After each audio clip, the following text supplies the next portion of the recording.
Oaks with Longley with 3 blocked shots here at the start. Putting the move on Patrick Ewing. Rebound Jordan. So Michael Jordan with his 3rd field goal. He has 6 points. 3 of 8 from the field. Knicks lead 21-16. Let's return to Greg Gumbel.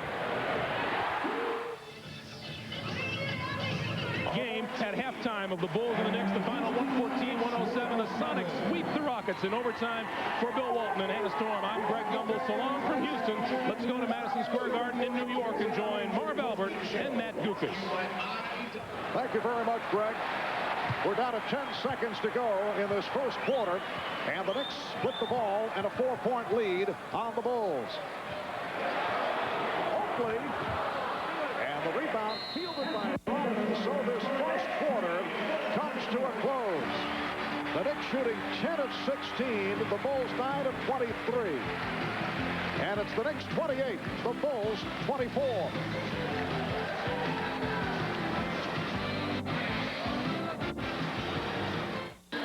Welcome back to Madison Square Garden in New York. The Knicks 28 and the Bulls 24. After one quarter, the Knicks led by as many as 8. Strong shooting by New York, led by Derek Harper, bouncing back from the performance yesterday when he was 1 for 11. He's hit 4 from downtown. Michael Jordan, 3 of 8 in the first quarter.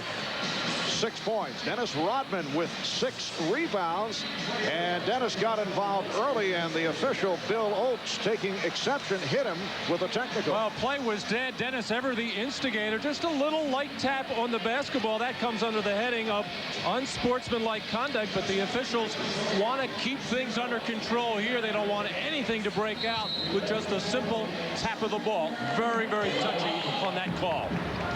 Charlie Ward, who played so well in yesterday's Game 3 of the overtime victory over the Bulls, is on the floor for the first time. Randy Brown, the defensive specialist, handling the ball right now. He just came on. Steve Kerr, Brown, and Jordan in a 3-guard alignment with Pippen. Nice pass, but Brown could not convert, and a loose ball foul is called. The officials, Mike Mathis, Bill Oakes, and Ed Middleton. The foul is called on Charles Oakley. That is his second. Oakley in a conversation with Scottie Pippen. The Knicks going with John Starks, Charlie Ward, and Willie Anderson. Anderson getting the playing time yesterday, and here comes Herb Williams. Herb did not play in the overtime in Game 3. Williams replacing Oakley, so it is Williams and Mason on the front line. Patrick Ewing sitting it out right now. Ewing 2 of 3 from the field in the first quarter. Anderson is guarding Jordan.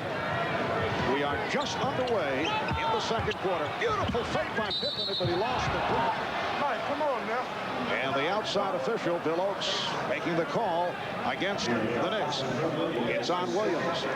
Well, Scottie Pippen, who has been shooting miserably in the last couple of games, except for certain stretches, has been more of a playmaker, at least trying to penetrate and find teammates. And with Jordan taking it to the hoop, he's hit from in front and behind. Again, the foul is called. It's on Williams, his second. So Michael Jordan to the line for the first time. Michael coming off the extraordinary performance yesterday. 51 minutes, 17 of 35, 46 points, including 16 in the fourth quarter to force overtime. And as he told us earlier, he said he feels great. Didn't lift weights as he did yesterday. Said got a very nice night of sleep, as I know you did, Matt, after the grueling telecast. Well, Michael's legs looked a little heavy at the outset of this game. Got a little bit of a breather. He played all but 2 minutes in yesterday's overtime game. Phil Jackson, not saying much about it yesterday, but indicated that he was unhappy with all the free throws that the Knicks shot yesterday. He shot 33 to just 20 for the Bulls. A 2-run by the Bulls to cut it within 2, and Starks with the turnover. Here's Jordan in the open floor for the 3.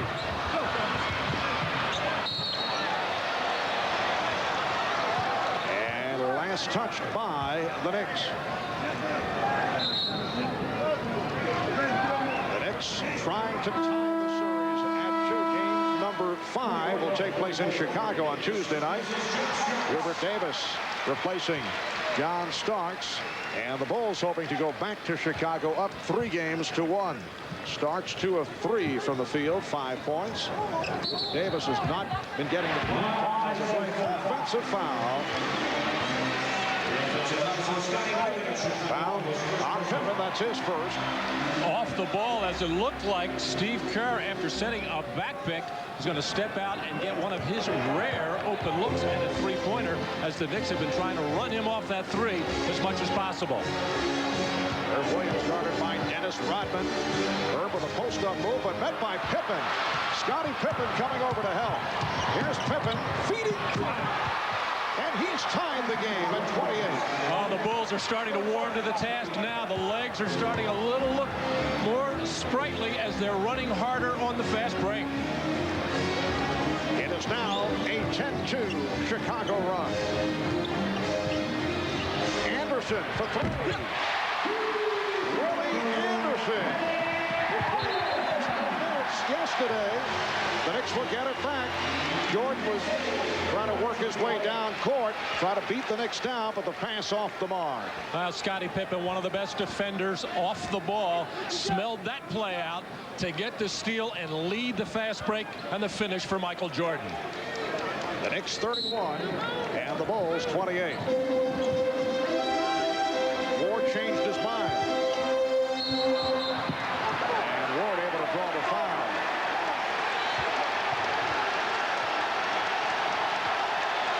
That is number 3 on Michael Jordan. And the crowd obviously loves it. Michael Jordan absolutely furious, and referee Ed Middleton bearing down on him as Phil Jackson immediately claps to get, not clap in joy, but clap to get Ron Harper up and into this game. And Randy Brown is trying to settle down Michael Jordan, who rarely gets into foul difficulty. And he will head back to the bench. Ron Harper checking back in. Michael Jordan with his 3rd foul. Sitting down with 10 points, 4 of 10 from the field. So the Bulls in a short-handed situation. Tony Kukoc, who sat out yesterday, out with the club again today with the back injury. Reach-in is called on Anderson. Well, one of the reasons why Charlie Ward's so effective in yesterday's game was his penetration, getting into the teeth of the defense. This time, having the ball down low, getting all tangled up with Michael Jordan, who normally will not have that particular play called against him. That normally would be a non-call.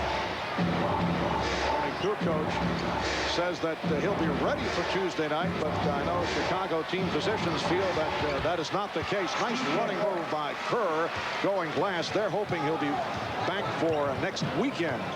The Knicks lead 32-30.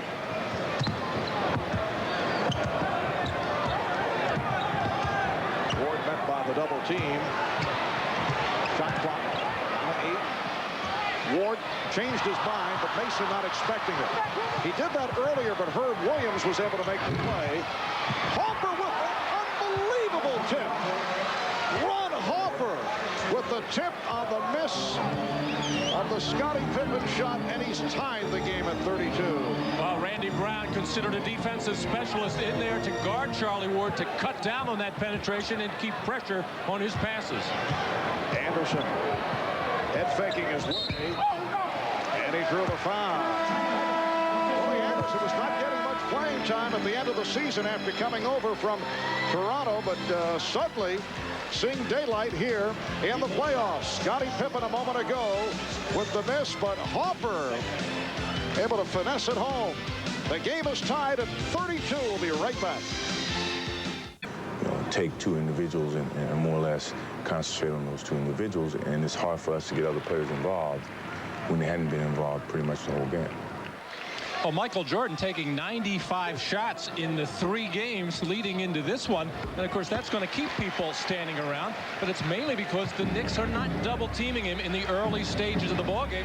So with Derek Harper on him, Michael will post up a lot and get those scoring opportunity, but it's keeping other players from getting involved. Randy Randy Brown led beautifully by Ron Hoffer. And he has tied the game at 34. 8.5 remaining in the first half. Marv Albert, Matt Dukas, and Jim Gray from Madison Square Garden in New York. The Knicks have the hot hand, 11 of 17 shooting and 5 of 7 from downtown. Here's Davis with the runner. And Rodman rebounds. That's number 7 for Dennis Rodman.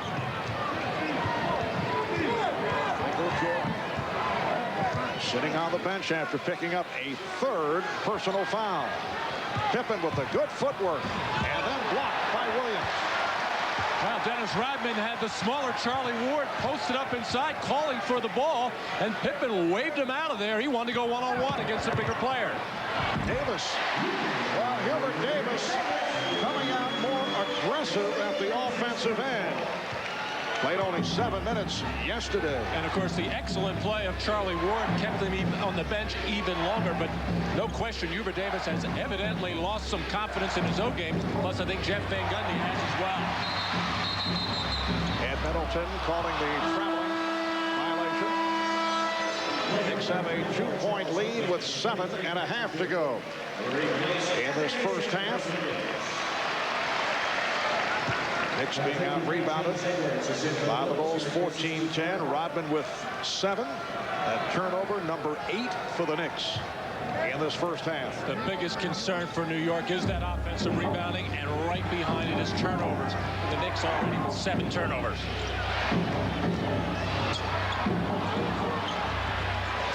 James Edwards, who just checked in, is able to tie the game at 36. Here is Ewing. Patrick Ewing was back on the floor. With his 3rd field goal, 3 of 4, he has 6 points. It's the Knicks 38 and the Bulls 36. Edwards. Kept alive by Pippen. And knocked out of bounds by Anderson. Knicks calling for time. 6:53 to go in this first half. The Knicks by 2. Patrick Ewing with the turnaround right in the face of the 41-year-old James Edwards. Back at Madison Square Garden, it's the Knicks with a 2-point lead. Let's go over to Jim Gray. Jim? All right, thank you very much, Marv. Well, the Bulls are very unhappy with the basketball that they are using. Now, usually, both teams go out with the referees, and they choose the ball. Well, the referees chose the ball today, and the Bulls are unhappy with it. I just asked Michael Jordan. He says it's a bad ball. He didn't agree to play with that ball. So I asked Mike Mathis. He says, well, usually the team that's behind doesn't like the ball. And that's what's happening here. Marv? All right, thank you, Jim. I can recall situations. I'm told it's the same ball that was used yesterday. As Michael Jordan reports back into the lineup, playing with the 3 fouls. Derek Harper is back.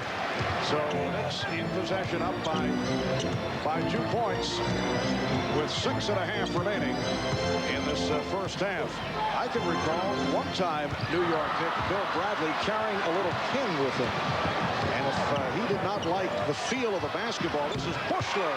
George Bushler ties the game at 38.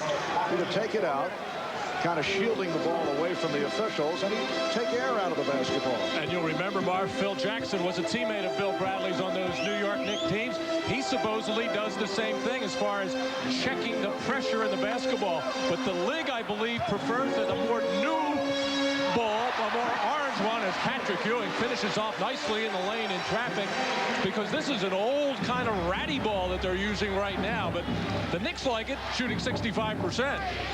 Knicks lead by 2.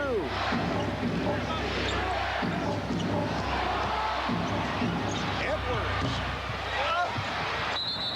And it is slapped over the glass. And last touch by the Bulls. Let's get back to Jim Gray, who is doing his finest investigative reporting on this subject. All right, Marv, I just spoke to Dennis Rodman. He said the ball is very slippery. Neither team, he feels, can handle the ball, particularly the Bulls. He said, we have asked several times to change the ball, and none of the 3 officials will acknowledge and do that. Marv. All right, Jim. Foul is called on Brown, Randy Brown.